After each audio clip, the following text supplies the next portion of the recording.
Momentum types. This is a presentation about several types of momentum, from inertia to other types of, like in the atom. And there are four of them that I'll be considering today are P, which is mass times velocity. Linear momentum is number one. The second one is for gravity, P0, proton volume divided by 5 nanoseconds. This is a radial linear momentum for each proton and neutron. The third type is, for example, the nuclear magnetic moment. There's other magnetic moments for atoms and things, coils of wire. And the fourth kind is really an angular momentum called Planck's constant, H. And of these types of momentum, P, each of them have something in common. The units of measure are all similar to momentum of mass times velocity. If you think of mass being an area, then you could see that mass times velocity would be meters per second times meters squared. And I have this other foil here, which I'll show you here any second now. Here it is, just showing the mass equals square meters is an abstraction used for physics. And also that results in the force being cubic meters per square second. Momentum, as you see there, is cubic meters per second. And the other ones you can study on this video. You could go back and forth there to it.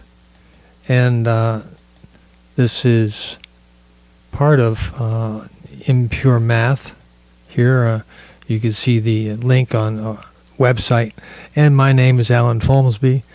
So getting back into momentum here, we see that for gravity, each proton neutron has this P0, 7 times 10 to the minus 37th cubic meters per second. That's space shrinking into each proton and neutron. Those baryons are consuming space at that speed. All right, now part of the theory I'm presenting about momentum is to emphasize that protons do not contain momentum. As opposed to standard science, this is a radical departure by this theory. So these photons contain 2 dimensions, not the 4 of momentum that I showed earlier.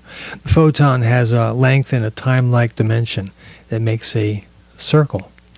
The photon ratio is a kind of velocity in quotation marks here. So it's a different continuum than the gravity continuum. It's the electromagnetic continuum, which has 4 separate dimensions. And the velocity in quotation marks it's in a different continuum. So the atom's energy changes by a velocity times the momentum in a proton. So the photon is not bringing energy or momentum into the atom. The atom already has energy and momentum. The photon's only contributing a velocity into the wave function, and that this multiplication takes place. Velocity times momentum is an energy change. So that's like in the formula there at the bottom. So momentum transformations is being done in an abstract way here using the mass equals area theory. And also I'm using 8 dimensions instead of just the usual 4. And I've already spoken about that in a different talk. And it's nice to see that area times velocity, mass times velocity, is equal to volume per time. So that's where space and time becomes abstracted with this mass times velocity. So you could also look at this website there, traction8d.blogspot.com. And one thing is that the magnetic moment in textbooks for college and places use the units cubic meters per second. Also, there's something called the mass magnetic susceptibility, And on the internet, for example, they talk about the cubic meters per kilogram. So this also gives some support to this radical theory.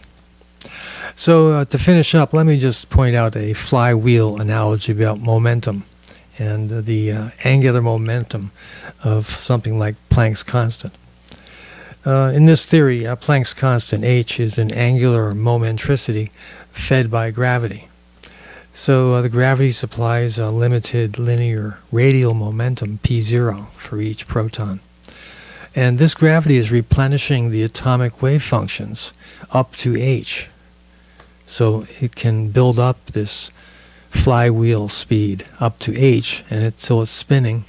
And then you can be taking energy back out of the atom by, for example, just for a short time.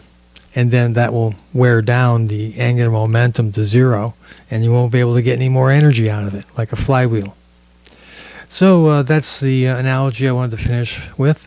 And that analogy, of course, is that this h, Planck's constant, is really concerning momentum from one atom being tested to another atom in the instrument that is testing it.